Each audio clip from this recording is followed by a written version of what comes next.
women that are coming up, and there's no jealousy, there's no negativity. All of these men that are rallying around the women. And I think that would, honestly, man, if you can look around at the women around you, support them, the women in your team, lift them up. Because if you get, like I said, if you get a woman on purpose in your team, and I know men like to talk about dollars, that's a lot of dollars. So,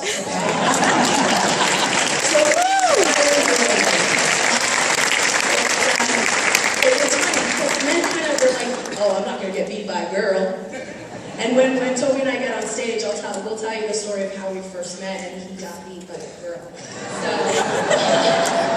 But yeah, so understand that mentality of lifting these women up, because these women will lead Empower Network global into every single home, every single family, and they will be changing lives for decades and decades and decades and decades because the power of a woman. If you ask any person, probably in this room, who was the most influential woman in your life, 95% of you would say your mother. Your mother.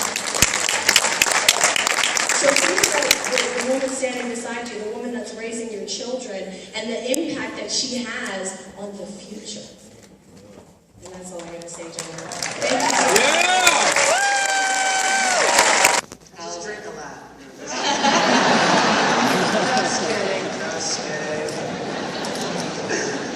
Well, you know what, honestly, in the beginning, there was no balance. It was pure chaos. When I first got started with my first daughter, when I first got started, I did work 18-hour days. I did not sleep. I worked around the clock. I don't sleep right now.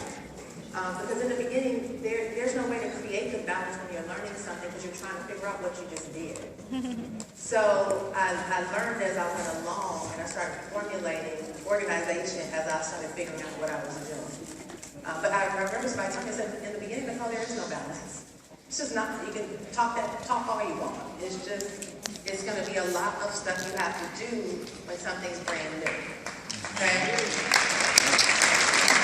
But as I started moving on, that's the beautiful thing about connecting to leaders. Because I had connected to Tracy, and I discovered something called a daily method of operation.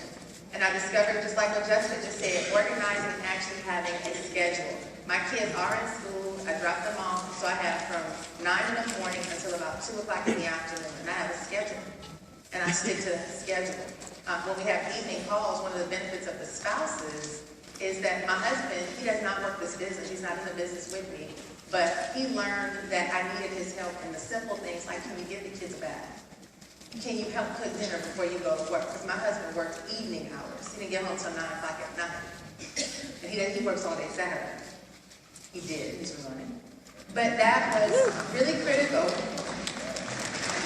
It was really critical for him to help. And so I would just say to you guys out there, because I had another woman ask me, well, how do you do it all? How do you balance it all? Guys, listen, I would get up at 4 o'clock in the morning to do what I needed to do. We don't have it figured out. We work hard. I would get up at 4 o'clock in the morning to do what I needed to do. You have to make adjustments to make sure that you make things work because you have the time.